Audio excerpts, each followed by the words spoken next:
Hey guys, today's video is on Kroak, and this head unit has Apple CarPlay and Android Auto, and it's only £92 or $105 US. Let's check it out.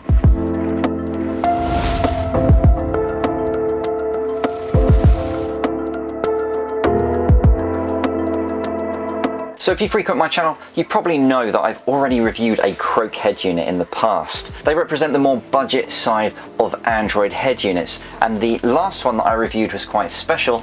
It was the 10-inch variation over there, and it had a 360-degree parking system with it, which is definitely something that you wouldn't get for something of that price point. Now this one's really good on the price side of things, £92 or $105 US. Very, very low priced head unit, especially considering it's meant to have Android Auto and Apple CarPlay. But not only that, they also supply you with a reverse camera as well included in this box. So all in all, that's going to be really, really good. Now before I get into it, remember I don't get paid to endorse any company or products, and anything that I'm reviewing is going to be completely based on my own opinion, good and bad. And with that in mind, let's get it out of the box and have a look.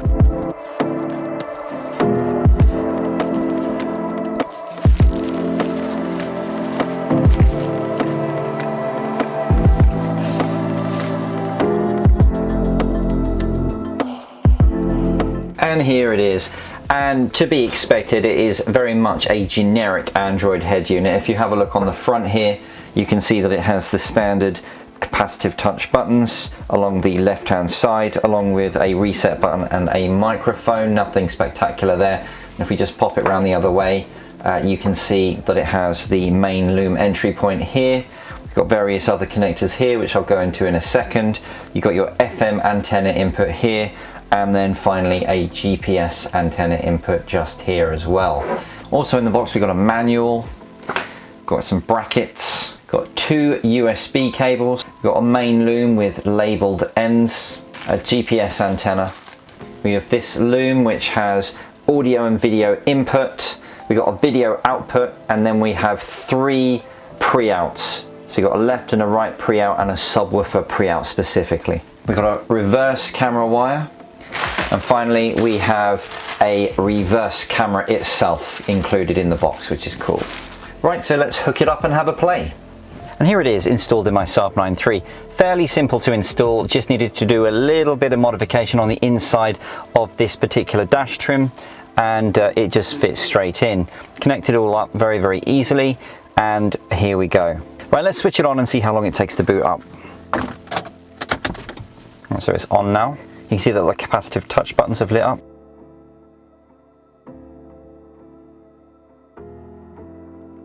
And there we go. So let's talk about the look and feel to start with. Yes, it's a generic Android head unit, which means it doesn't look any different physically from any of the other generic Android head units, and that's fine. But let's talk about the launcher software. So if you have a look on the dashboard here, you can see that you do have a picturesque background. It looks like they've got some beach somewhere with some mountains, and it looks okay. And then you have a clock widget with the time and date here. Then on the right here you have a widget which controls any local music on a USB stick or memory card, or locally on the memory on the unit itself. And then we have four icons down here: navigation, music again, which is local music, the radio, and then car settings.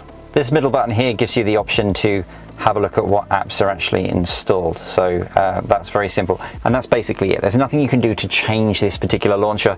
It is set exactly like that. Obviously it's an Android head unit, you can put other launchers on and get some customizability out of it. I've got another video that shows you how to do that. The screen itself is one of the cheaper end ones. It's not got a great contrast ratio, and it's limited to 600p of resolution, but it is sharp, and if you look, it's very responsive as well, and that's all we really want. You can read everything that's on the screen, you can see what's happening, and that's fine. Right, let's talk about the specification and the speed. So this thing has ARM architecture, AC8227L CPU, which I believe is a quad-core CPU, and it's not particularly fast, but it is fast enough to get most things done, and I'm going to show you that now. It does have 2 GB of memory as well. Not an amazing amount of memory, but again, it's going to be enough to get stuff done. But let's do the normal test that we do on everyday apps like Spotify and Waze, because those apps are used every day on Android head units. So we'll start with Spotify. Taking a bit of time. And there we go. So that was longer than the faster CPUs, but for the price point, it's still pretty nippy. Let's try Waze.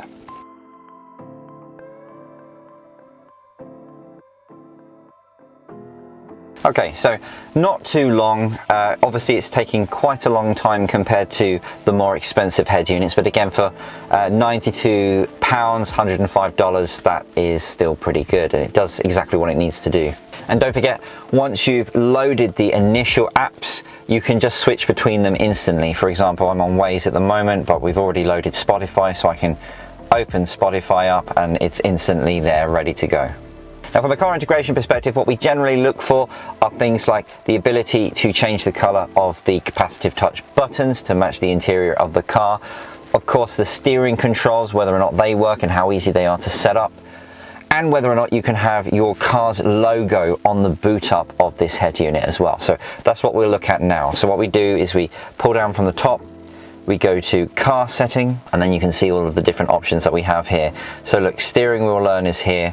And I can tell you straight away that the volume control and the track changes have already been set up very, very easily, because all you need to do is press a button on the screen and then press a corresponding button on the steering wheel, and it links them up. As simple as that. Very, very easy indeed. So lots of points scored from that. And from a logo perspective, all you need to do is to go into logo settings here, and then you can go to internal logos, and you will find that it has many, many car logos all the way across here.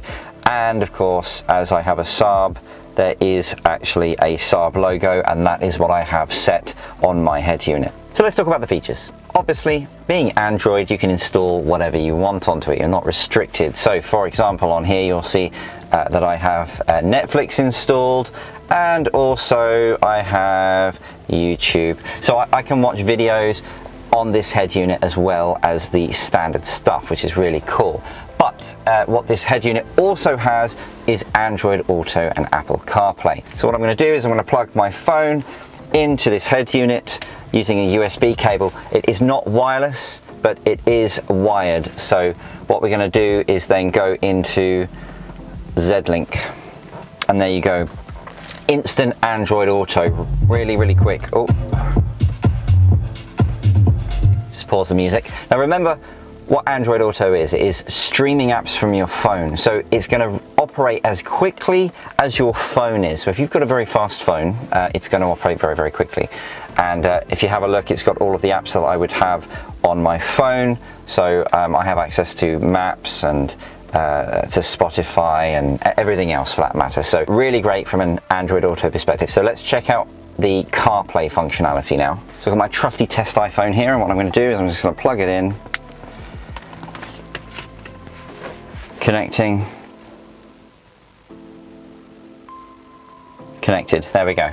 Full Apple CarPlay experience, and it is very, very quick. Again, it's to do with the speed of the phone, not necessarily the speed of the head unit, because it's streaming this app from the phone itself. So very, very quick indeed.